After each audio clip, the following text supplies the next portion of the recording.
Well, hello and happy new year. Welcome to Energy Thinks, a podcast about the oil and gas industry's role in the energy future. I'm Tisha Schuler, your host and the CEO of Adamantine Energy. We're closing 2025, heading into a brand new year's, which is always a time of optimism and hope.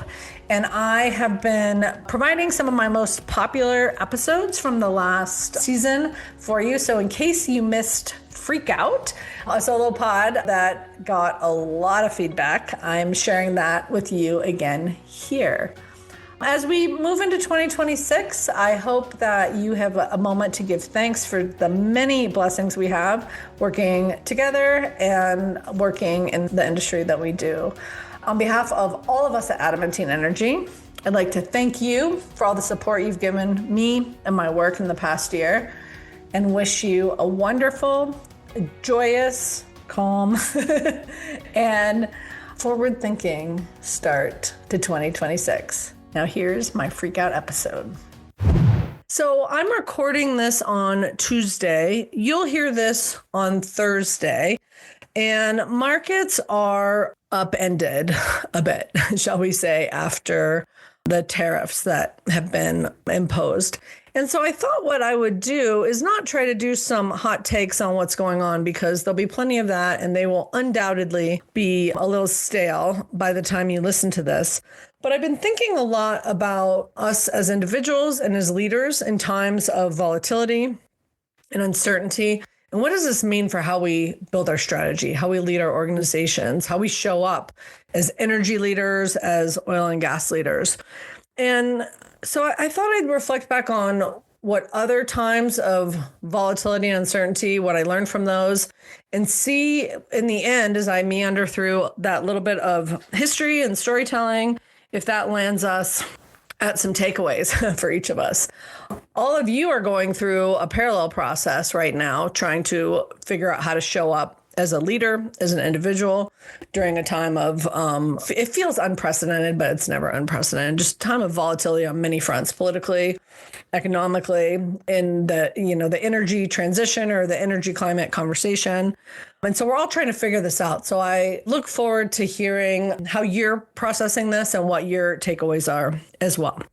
So let's harken back to when I graduated from Stanford University in the early 90s.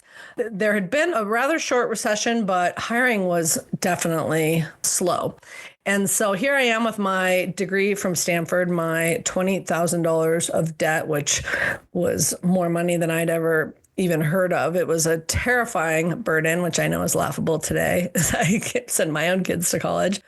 But I was focused on getting a job, and jobs were not easy to come by. I was in the San Francisco Bay Area. I was looking for something to do with my environmental science degree. I was filling out 30-page applications to work at everything from the EPA to environmental NGOs. I had an internship at the U.S. Geologic Survey, but they weren't going to continue it. And interestingly, after applying to, 40 jobs, the one job offer I got was as an administrative assistant for an environmental consulting firm. And that environmental consulting firm happened to consult to the oil and gas industry, which was the first of many funny twists and turns in my career that got me to where I am today. But the thing I definitely took away from that experience, and I imagine a lot of my Gen X listeners feel the same, is that you just never take a job for granted. Like when we grew up, jobs were hard to come by. We often had more than one of them at a time. While I was trying to find a job, I worked as a preschool teacher. I had many jobs from barista to office admin during college. And so getting that job, I felt like I won the lottery. My salary was $26,000 a year. I bought an entire bar of beers because I thought I was so rich. And I was psyched. I was commuting an hour and 15 minutes each way in the Bay Area across the Golden Gate Bridge to that job. And I would go to the library and get books on tape on cassette for that interminable commute. But I loved the job. It informed a lot of what came next for me. And I stayed with that company for several years. In fact, moved to Boulder, Colorado, where I still live in Boulder County today, because they asked me to open an office for them in the Rocky Mountains just a couple years later. So let's fast forward then until that was the early 90s and the late 90s. It might be interesting. I'm going to take a quick tangent. Why did I leave that company? So, okay, I mentioned my $28,000 of debt. I got promoted within that very small company until I was a regional manager, which just meant I was, as the boss of myself in the Rocky Mountains. But I got to go to a regional manager meeting so it was, I don't know, 5 or 6 of us. The CEO was taking us out to show us a good time. And I watched him lose $20,000 in one night playing roulette. And I was so mortified, one, to just see that much money, period, out in public. Like, it just seemed like crass. But then second, to see it lost. And I immediately set about looking for a new job. There's no way I was putting my economic fortunes into the hands of someone willing to lose that kind of cash on roulette. So I ended up switching companies, moving into environmental consulting. I had several environmental consulting jobs, but by the end of the 90s, I was a regional manager. I had 6 real offices this time with like 200 employees. All our work was mining and oil and gas. And then, I'm jumping ahead too far. Okay, the late 90s was the .com bust. So that I was still, an individual contributor at that point in my career, working in environmental consulting for the oil and gas industry. And the .com bust, it didn't affect me that personally, because in our business, people weren't losing their jobs and whatnot. But my now husband and I, we didn't get married till 2001, but we had just started, our little baby 401ks where we, put $20 a month in. And, when you finally have money to put into the markets and watch it just lose so much value, especially in the thing you thought was going to go up forever, it was really formative. So what it essentially taught me was, one, invest for the long term. And you'll probably find a lot of Gen Xers that are pretty conservative in our investment strategies, but also be skeptical, right? Be skeptical of what everyone is saying is the thing and the thing you got to do. And it did feel like we were missing out, like all the cool kids were doing these other things, these cool, early tech things. And we were doing our pretty normal environmental consulting jobs. It also made me a big saver, and everyone who works at Adamantine knows I'm obsessed with their early contributions to their 401ks. And the value now, being where I am in my life of having been saving since I was in my early 20s is extraordinary. Okay, I know this is all pretty personal, but it does form how one thinks about the crises of the moment. Okay, so now I'm accelerating ahead to 2007-8. So at that time, I had, switched jobs a couple times, moved up the ladder, and now I ran a region, the Rocky Mountain region. We did oil and gas and mining work. I had 6 offices, about 200 employees. And that was the first real financial crisis that I experienced, where I had a lot of responsibilities. I had a young family. My kids were born in 2003 and 2007. So yeah, I had like a baby and a 4-year-old. And the mandate came down, lay off 15% of your staff. And there's a lot of weird math that goes into stuff like that. Like, is it 15% of our salaries? Is it 15% of our people? How do you do this? How do you set yourself up for the long run? That was the first time I ever had to do anything like that. And I tried to sit in every single meeting that we laid off staff in order to do a couple of things. One, just see the humanity and the direct effects and not shy away from the direct effects of the people that were losing their jobs. Because for those that were around, you remember, but at times like that, things feel apocalyptic. They feel directionally like they might be going down forever. So if you lose your job, you don't know if you'll ever get one again, is how it feels like. The other thing I learned from that, in addition to just not shying away from the humanity, the reality of how these things affect people, is many of the people that I laid off, I interacted again with many times over the years ahead. I ran into them at conferences, at airports.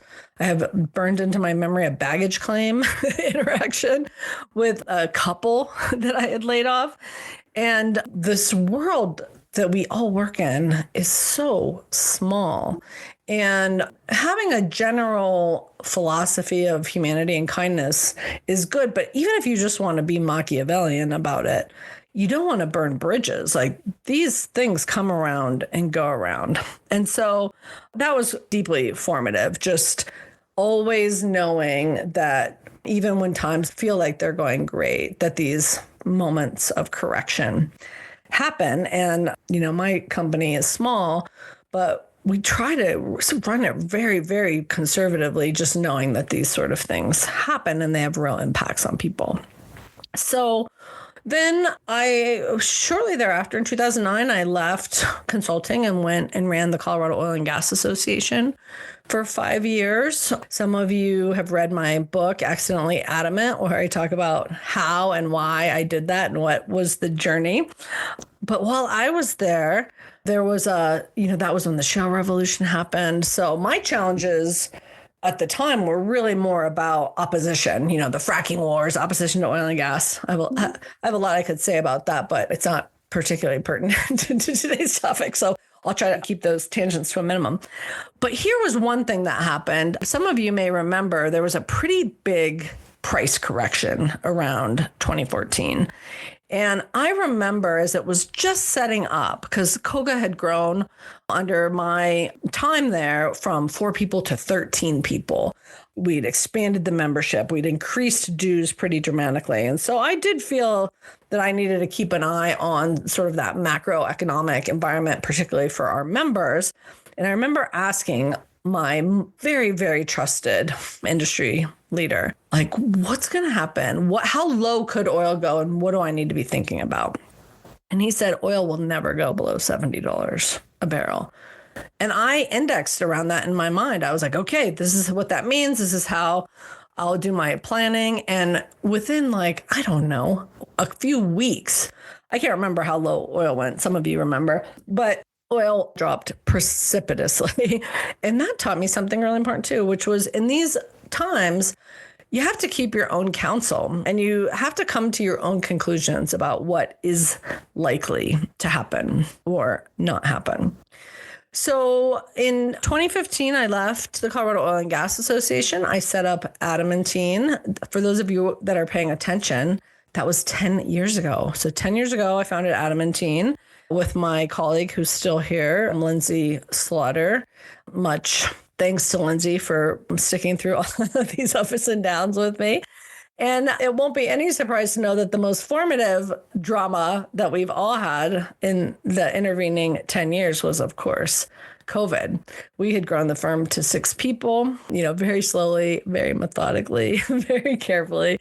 COVID hit. We work, entirely for the oil and gas industry. You all remember the dark day when oil went negative. And I learned a ton during that time, especially as a small business owner. But part of it was, again, it comes back to this idea of everyone's shared humanity.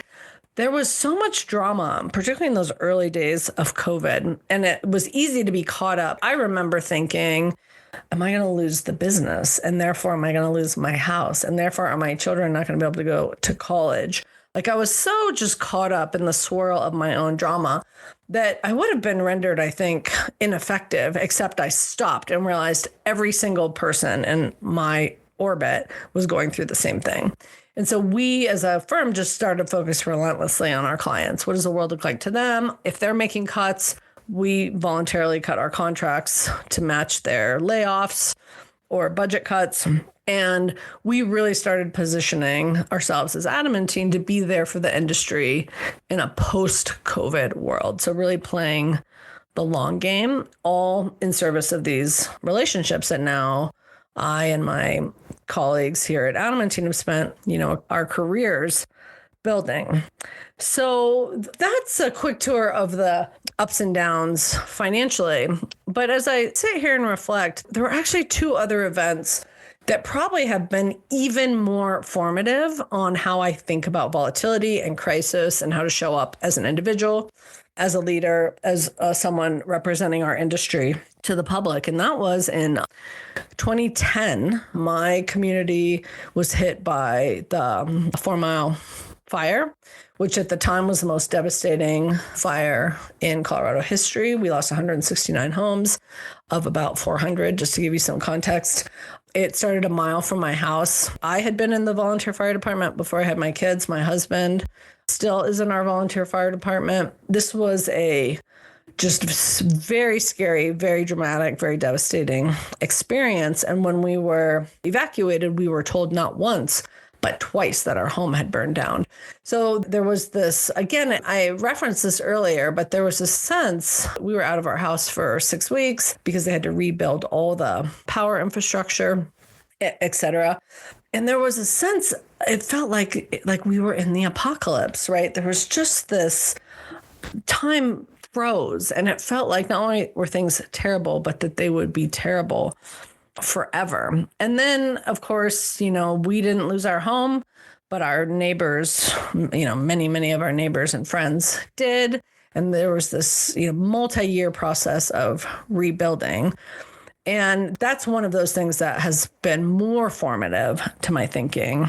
But before I tell you about that, I'll tell you about the flood. So then 3 years later in 2013, Colorado-wide had devastating floods. But because we were in a burn scar, a significant burn scar, our canyon lost all of our bridges, 100% of the bridges down, about 10 miles of the canyon.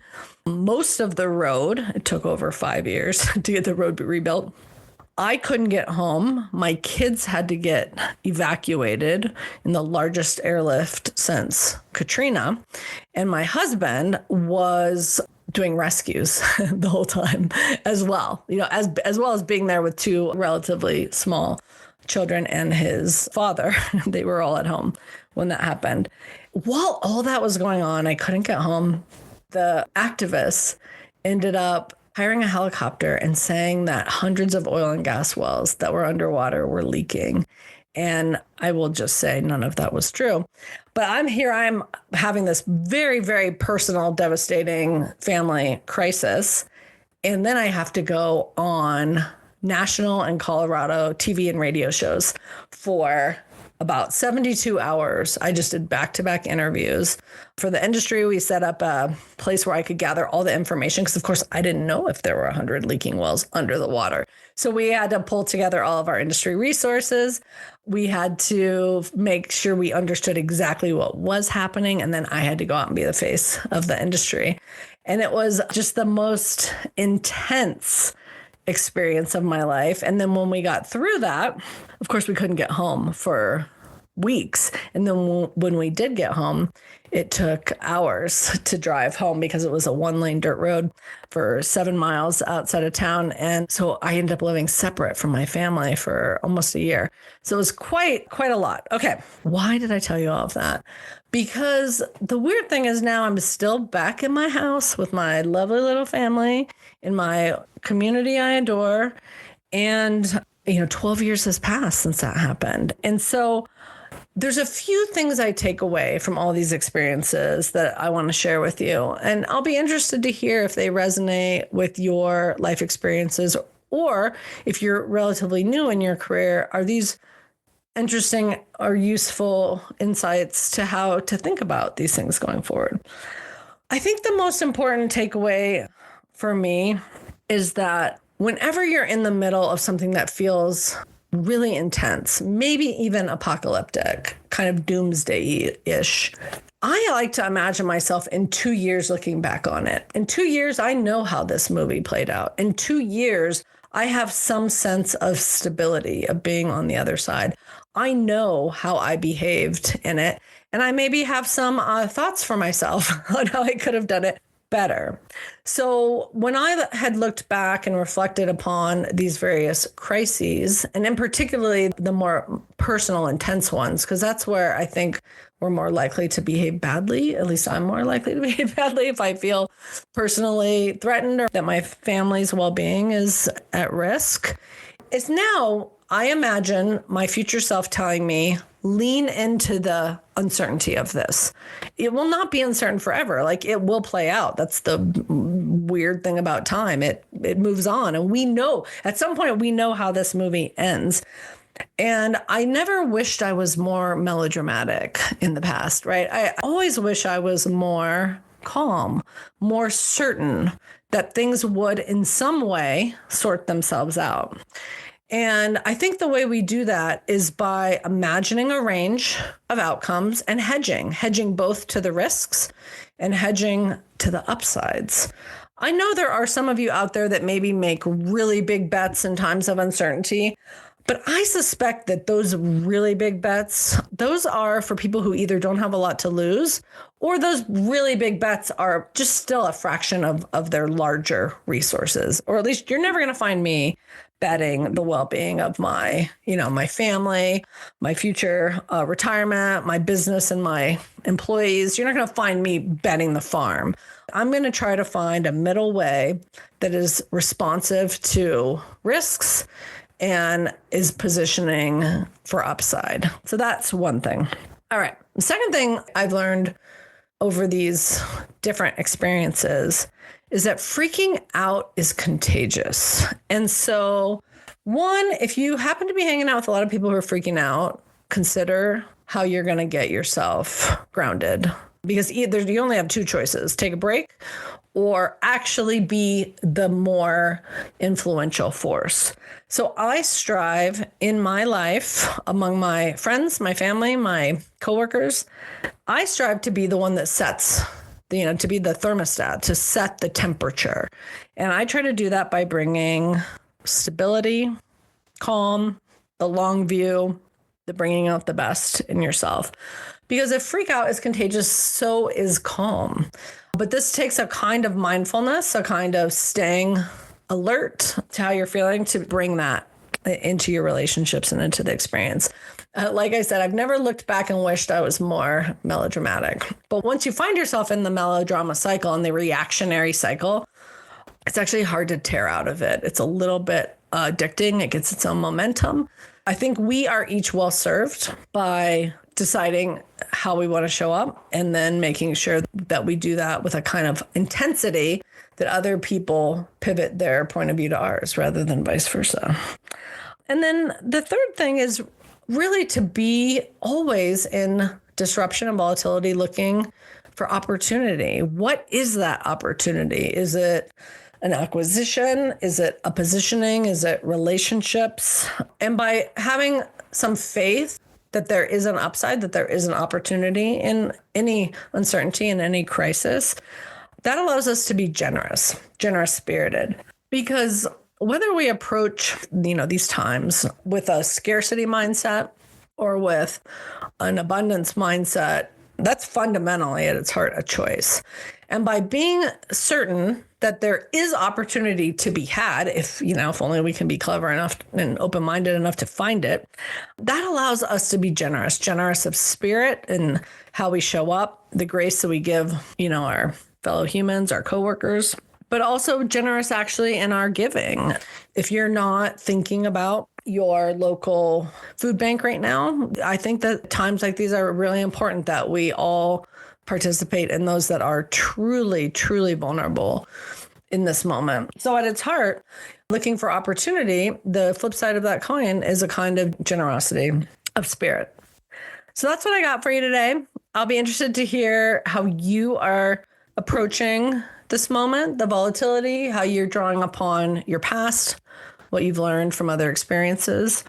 And if anything I said here, you think I got wrong, I love stress testing my ideas with you. I'd love to hear what you think. So that's our episode for today. I'd like to thank my colleague, Kayla Chives, for pivoting quickly and making this a solo episode. Thanks for your help and for the quick turnaround. If you're interested in our work at Adamantine, how we're helping companies address uncertainty with a range of strategic planning options, we do workshops, we do briefings, then check us out at energythinks.com. I hope that while you're there, you will subscribe to my weekly newsletter. Both of these things are true. Until next time, I'm Tisha Schuler, wishing you and yours happiness, prosperity, and good health.